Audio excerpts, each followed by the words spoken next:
Founder Chairman Narendra Nayak ji, Vice Chairman Dr. Mrs. Nayak, members of the founders' family, trustees, proud parents, and dear students. I have 25 minutes with you in this speech, and I'm going to try and outline the problems I think all of us, and especially you young people, are going to face at this juncture in human history across the planet. See, this 12th standard thing, the second PUC, is a kind of critical point. This ought to change. At some point it will, when the new national policy, education policy, comes into full effect. But I want to tell you this separation of learning into sciences, the humanities, commerce and management subjects is false and detrimental to human communities around the world. This was a creature of the Industrial Revolution to treat men like machines, and the policy was made. And you students are really lucky because of the unique vision of your founders to make this an all science, institution. The thing is, because I'm in the arts, but I've done science, that is anecdotal, but I think it may be common sense to tell that somebody who understands Fourier series and Jacobian series and Laplace transformation may be able to sing and dance and act and maybe choose law as a career later. But somebody who's chosen to do law from, say, 8th standard, or chosen humanities or arts from the 8th standard, I think will find it really difficult later to understand Jacobian series or Laplace transformation. In this division of learning that we have imposed on children, actually across the globe, the worst being India, among developing countries. I'm not even comparing to developed countries. The worst is this division because you actually cut off from the child what they could have learned at a very young age. And I think society as a whole, with parents as instruments and perhaps other influencers, peers and teachers, we make this mistake. And I'll tell you why it is dangerous. At the moment we have one big crisis in front of us: climate change. I won't elaborate on it, although it's one of my pet peeves and big subject to talk about. I won't do it, but I'll give you one example. When the International Panel for Climate Change of the United Nations did their study and they released their interim report in 2018, I think they released the first interim the report. They said we should hold down the rise of temperature, average rise of temperature, to 1.5 degrees over the next 50 years. That was the ambition. 2 years later, by the time they released the annual report, it had already risen by 1.5 degrees. What difference does 1.5 degrees make? In that very report, interim report, they gave an example of what might happen. Green turtles in the sea, they come to the beach and lay eggs. And there are species of turtles that don't look after their young. They just leave it in the beach and they go and they leave it to the hatchlings to make a life, find a life of their own. They don't do parenting. But if the temperature of the sea rises by 1 degree, the male turtle will become sterile. Understand, turtles that live for hundreds of years, some of those species, far longer than humans do, and they have been extant for millions of years, unlike humans who just come here and did so much damage to the planet.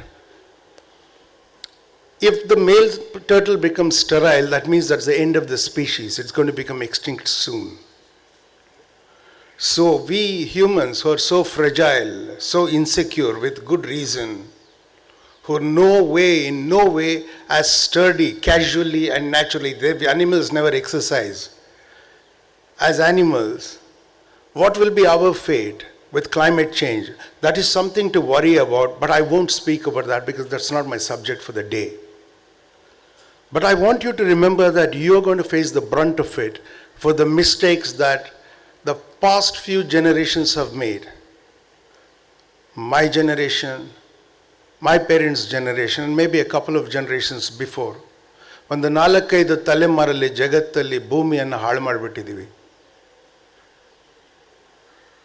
It is really serious.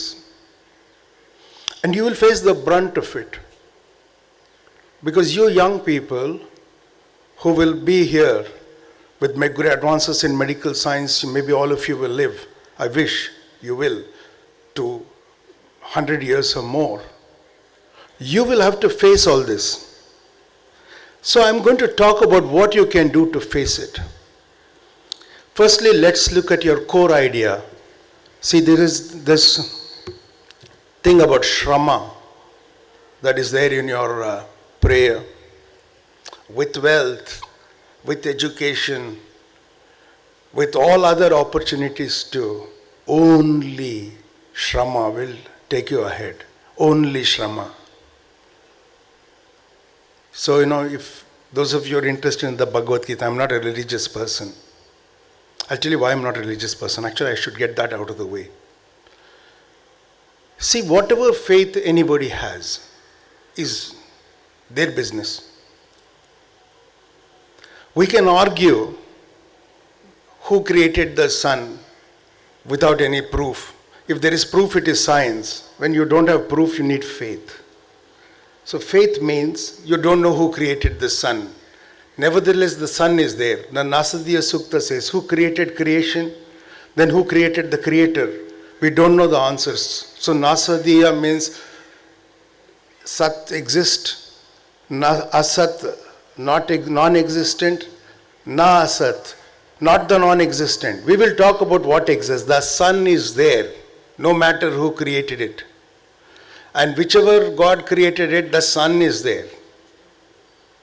So we'll have to, when it comes to the sun, we have to share this, all faiths.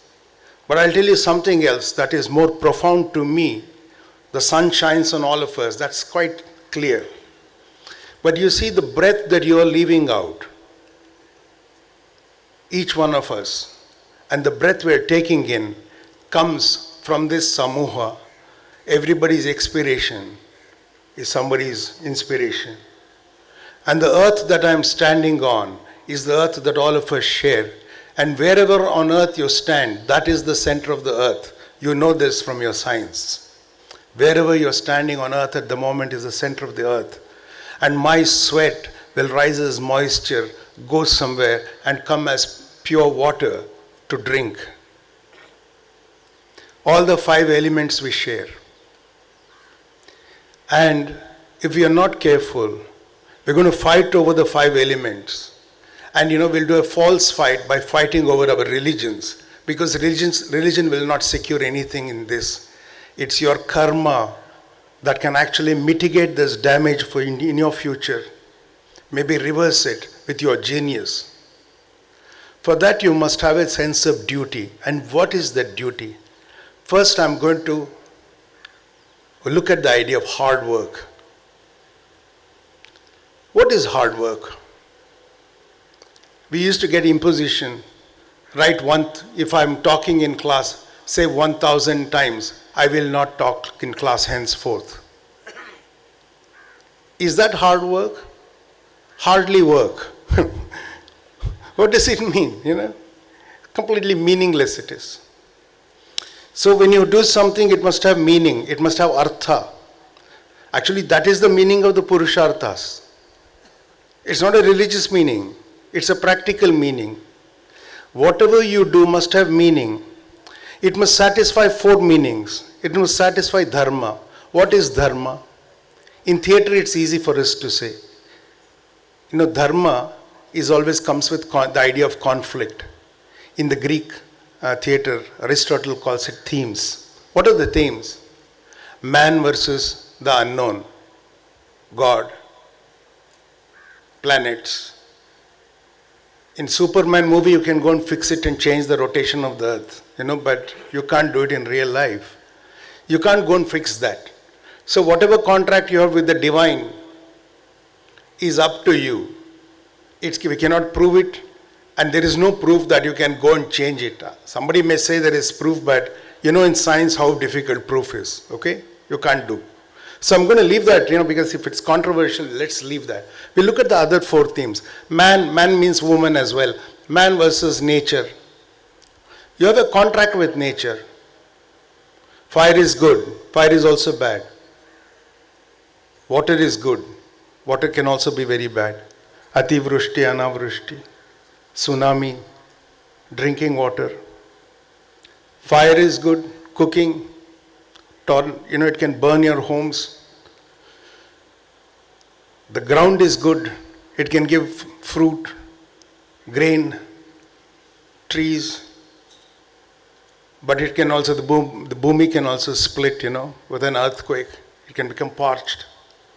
What I'm saying is nature does not have any intent. It is as it is. Self-willed, it can do what it wants. As it's its want, it will do it. But we have to use it with contract. I use fire carefully. I use air carefully. I open a small window that I can close sometimes because I can get a Chandamarutha, I can get a hurricane, a cyclone. Basically, we have a contract with nature, and Dharma is that contract, to maintain it. We didn't maintain it, that's why we have climate change. We have man and society. The conflict, Dharma Sankata, comes when man is against society, and society is your home, is your school, is your college, is your city, it's your citizenship and your nation. You abide by the laws of each of these institutions, because if the laws may be written or unwritten, but if you don't abide by the Dharma, you're violating that Dharma. 4th is man versus another. Societies against each other, people against each other, fighting against each other, killing strange people. The weapons we fire from remote locations, we don't even see the people who die. Can you imagine what kind of heroism is there in that? We can be for each other, or we can be against each other. It's a choice. We are not helpless in this matter. And finally, man against himself. We all come with constraints. Time is always running out. That is a universal single factor of life. Time is running out. Time is running out. If you don't finish your PU by the time you're 18, you feel depressed. If you move into 19 and you've not done your PU, you'll see later, if you don't get married in time, if you don't have a car in time, if you don't have a house in time, if you don't get your promotions in time, time is such a great pressure. All other resources given, time just keeps going, inexorable. The sun rises and sets. There is no good day and bad day. If there's no bad day for the sun, how can we have a bad day for ourselves? So I say this.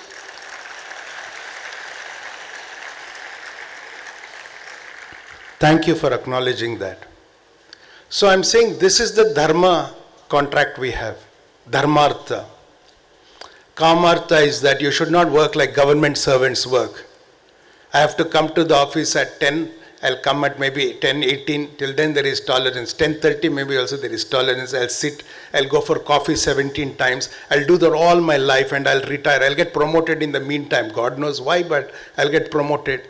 You know, the thing is, I do this work that I don't like at all. Most people are, I see that, like even techies in Bangalore are saying, you don't know the stress that our life is going through. Why are you going through that stressful thing? It has to be kamartha. You should do what you want to do.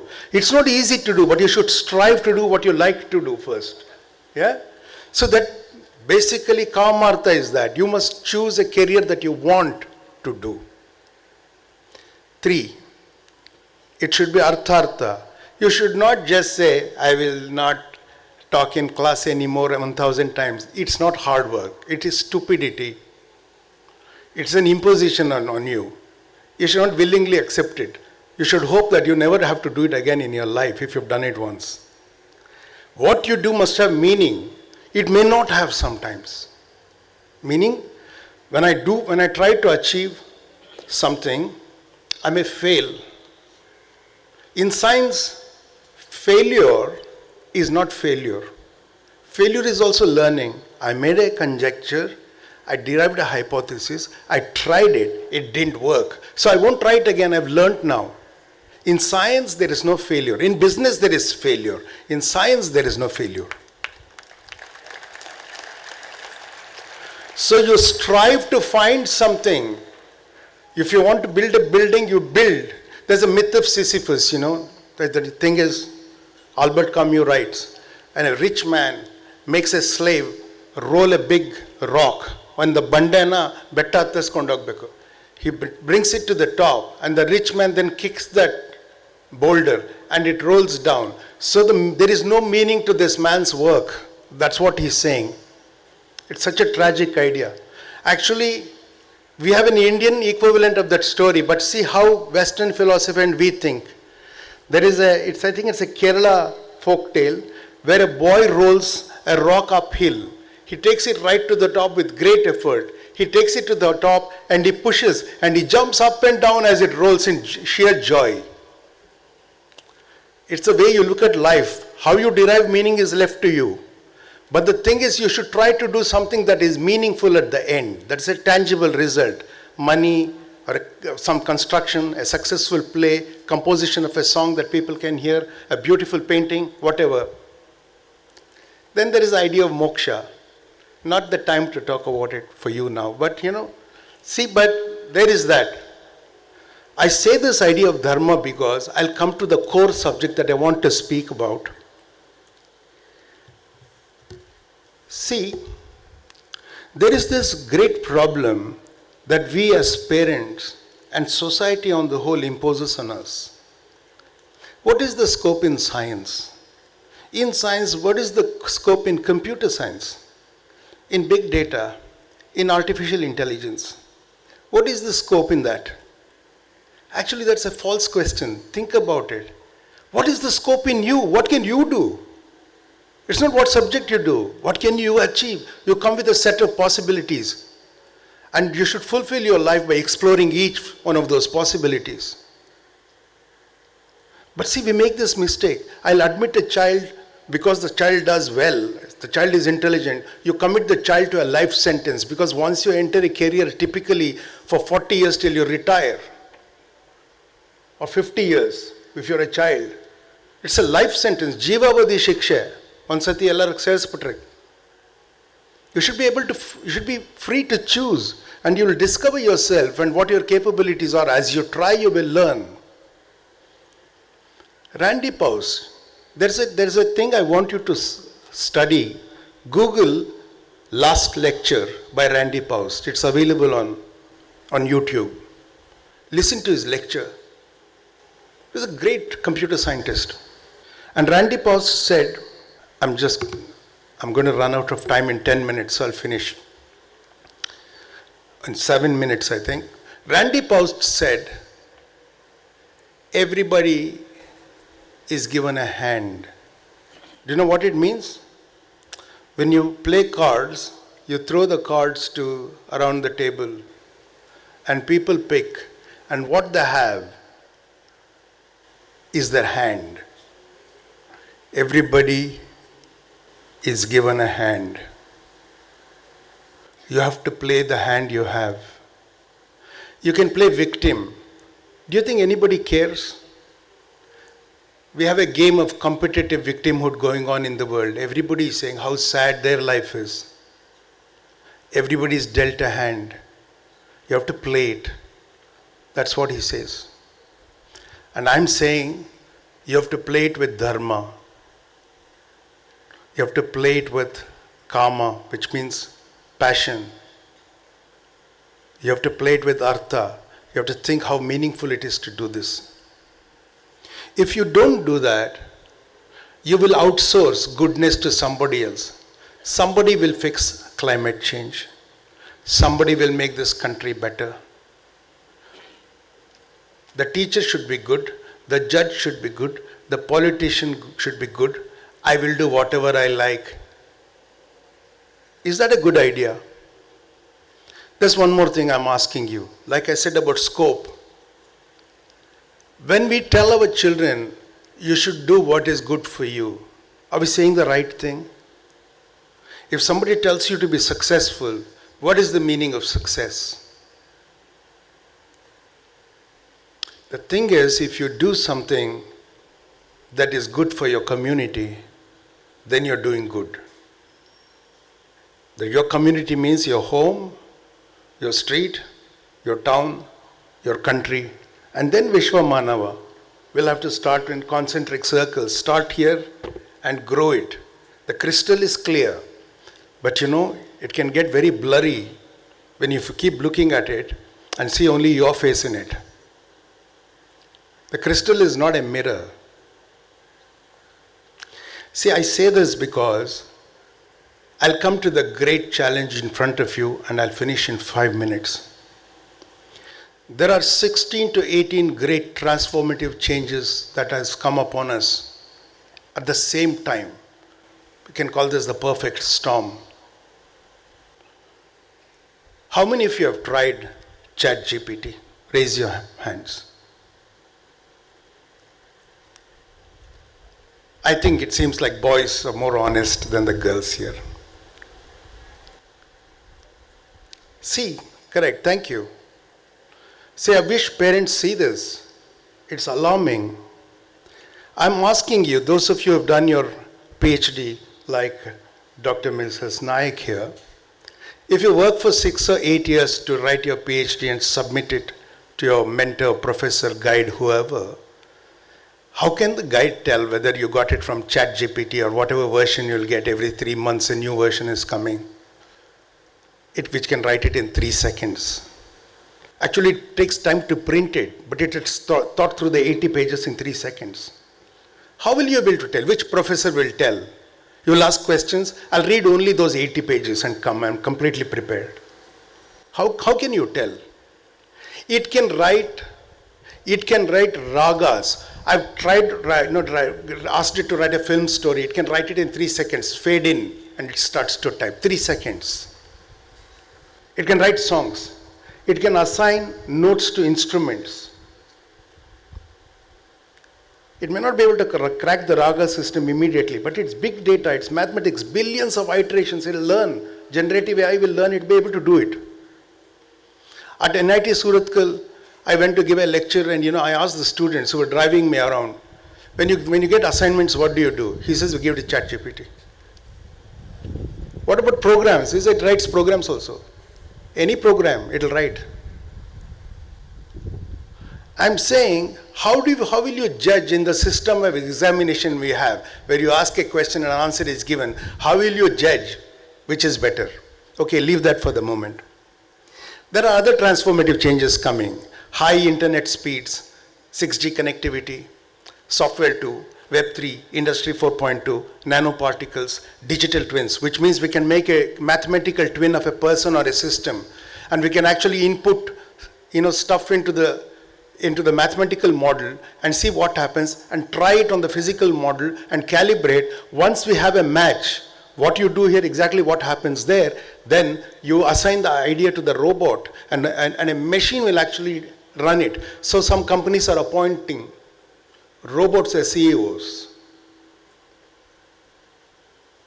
Machine learning, no surgery will be done by humans in the next 5 to 10 years. Oncology, surgical oncology first. There will be cancer surgery because it's too delicate and too fragile. Humans can't do it. Already diagnostics, no doctor does. Remember old days, we had, if people of my age are here, you can see doctor came, held your hand, bedside manner, he knew the family, he knew the family's history. No, diagnostics, machine. I'll tell you a story. I'll take 5 more minutes. I'll tell you a story. See, in 1996, 10 years after you started, this institution, IBM came out with its first supercomputer, Deep Blue, they called it. And as a marketing gimmick, IBM invited the greatest chess champion of the time, actually in my opinion, even today, the greatest chess champion ever, Grandmaster, Garry Kasparov, in Philadelphia for a prize money of $1.1 million. It asked him to come and play a match with the machine. Kasparov laughed, okay, but he soon started, the first day he played, he realized that the machine was quite smart. Now, of course, it's commonplace, but I'm talking about nearly 30 years ago. And then over 5 or 6 days, Kasparov defeated the machine. The next year, the IBM did a version 2 of Deep Blue and invited him to a match in Manhattan, New York. Now the world knew about it, everybody came to watch. It took 9 days and the machine defeated Kasparov.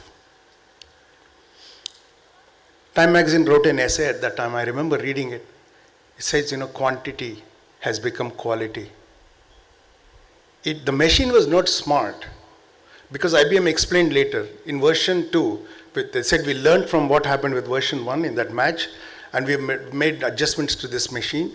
When Kasparov makes a move, that supercomputer can calculate what will happen up to 100 to 200 million moves per second. It takes a conjecture, this possible move, what can happen? Per second, what human being can match? It's not intelligence, it's mathematical computing power. You're in danger when you learn and come out, when you graduate, not from just this institution, whatever you finish finally. If a machine does better than you in everything, what will happen to you? See, in Terminal 2 in Bangalore International Airport, now the new one, we have 59 robots that clean the place. And so, the person who runs it, he said, I stand and watch these machines cleaning. They don't want salary. They don't ask for a place to sit. There's no rest. 3 shifts a day they'll work. No salary, no medical leave, no sick leave, no human rights, no caste, no religion. No problem. Around the world, if you work for profit, grab the highest market share. The machine will do better. And look at human attitude. Plant is not so important. Other life is not important. Insects you can crush under your foot. Plants you can cut at will, whenever you want, wherever. And among ourselves, if somebody doesn't score well in school, the parents look down on them, peers look down on them, teachers may look down on them. I don't know. Because we privilege what we think is intelligence. Actually, humans have not been very intelligent. Dinosaurs live for millions of years. I don't think we'll make it if we go on like this. So this valorizing of intelligence, you get a robot that is so intelligent, a machine that is so intelligent, it can look down upon you. So I'm concluding with this, why the danger is serious and what we should do. Dr. Geoffrey Hinton, who's considered the godfather of computer science, for 50 years he worked on computer science and artificial intelligence. That was his special subject. 12 years ago, the University of Toronto, he and his students, not 12 years ago, 2012. Yeah, nearly 12 years ago. He and his students at the University of Toronto actually cracked a computational solution which led to OpenAI's ChatGPT now. On May 1st, he retired. He resigned from Google. He's 75 years old. Google him. He resigned from Google because he was ethical. He did not want to speak against what he was doing, what was being done while he was working and drawing a salary from Google. He quit and he announced, "I regret my life's work," he said. In subsequent interviews, he says, robots, artificial intelligence specifically, I'm afraid will actually be used in wars and the human race will be exterminated, he said. What is there to save you from the disaster? And I'll tell you, young people, what I think, and I'm saying this humbly. I'm not a scholar. I'm not any kind of vidvamsa, you know. I'm just a practitioner who cares. The only thing you have is to be human. It means you should depend on love, the impulse of affection, impulse itself, fellow feeling, being one of a community. You must always say, you're not alone in the cosmos. You must always say, I'm ethnocentric. I belong to the ethos I am. I completely disagree with the idea that you should corporatize companies and make them, so, you know, even great people here, I don't want to name them, said, you know, making money is the biggest thing. Actually, it's not. Giving you education is the most noble thing he can do. To sustain him is our responsibility. As a society, we should sustain the effort that he and his team here is making to give you an education. Ethnocentric we should be. And we should have fellow feeling. Otherwise, we will not survive. If everybody is for his own, remember all your morals are what AI will deploy. It will learn from you. It has no independent thinking. It has no feeling. It doesn't care. That's not so shameful. If we don't care, it's shameful, but no? So I'm saying, you have a responsibility to see how you can resist this change with the core of humanity in you. You should not corporatize beyond what is necessary. You should keep your parents' traditions. Whatever religion you may be, you must keep your parents' traditions. Kumbaran maga agidre, Kumbaran vrittina, adana vritti madakagala, IT madi, but ನೀವು adu hobby agi itkolake barbeku. You should not let it go. The only thing that you are superior at from all these machines and new learning, nanotechnology, nanoparticles and so on, is that they cannot feel for life. But you can feel for life, and not just human life, all life, for all the Panchabhutas I spoke about. If you pledge in your hearts that you can live like this, we'll have a better world. And what better place to practice something like this, but this great innovative institution like Expert. Thank you very much.